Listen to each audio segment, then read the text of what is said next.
আমি দুনিয়া হতে চলে যাব, মাটির ভিতরে ঘর বানাবো।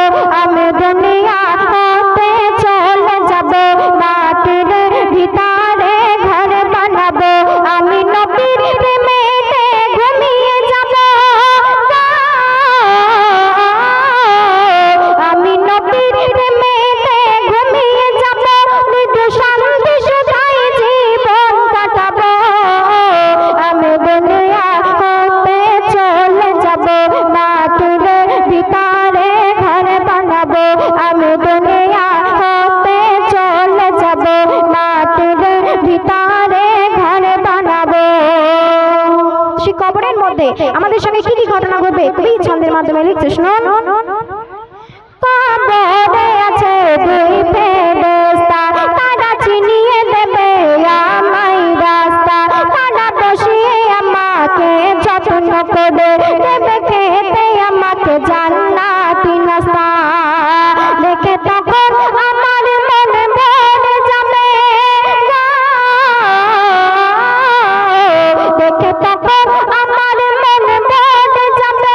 আমি কোনটা নেব আর কোনটা খাবো।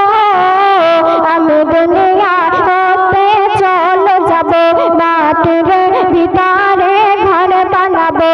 আমি দুনিয়া হতে চলে যাব, মাটির ভিতরে ঘর বানাবো। তারপর অতি মূল্যবান কথা কবি লিখছে, শুনুন। মোর নয়নে থাকবে মদিনা, মোর কপালে কাবা মেখানা। সবাই বলবে মোরে ঘিরে ফেলে বেশাকে একজন দেওয়ানা। আমি বেলালের আযান শুনতে পাবো, আমি বেলালের আযান শুনতে পাবো। আমি আসরের নামাজ পড়ে নেব। আমি দুনিয়া হতে চলে যাব, মাটির ভিতরে ঘর বানাবো। আমি দুনিয়া হতে চলে যাব, মাটির ভিতরে ঘর বানাবো। তার প্রশ্ন, আমি ছিলাম বলে নবীর গোলাম, তাই সবাই এসে মোর দিচ্ছে সালাম। আমি গাইব সেখানে মধুর সুরে নবীর শানে, নবীর নাতিয়া কালাম। মারহাবা ধ্বনি সবার শুনতে পাবো, মারহাবা ধ্বনি সবার শুনতে পাবো।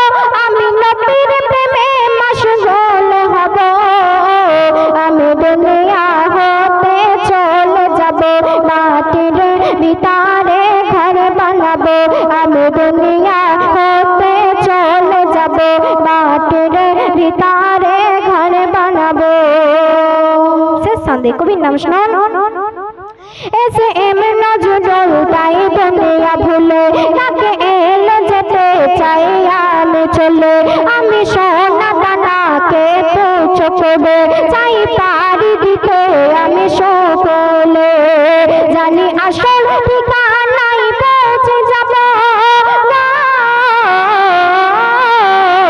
জানি আসল ঠিকানায় পৌঁছে যাব। আমি নবীর দিদারে শান্তি পাবো। আমি দুনিয়া হতে চলে যাব, মাটির ভিতরে ঘর বানাবো। আমি দুনিয়া হতে চলে যাব, মাটির ভিতরে ঘর বানাবো।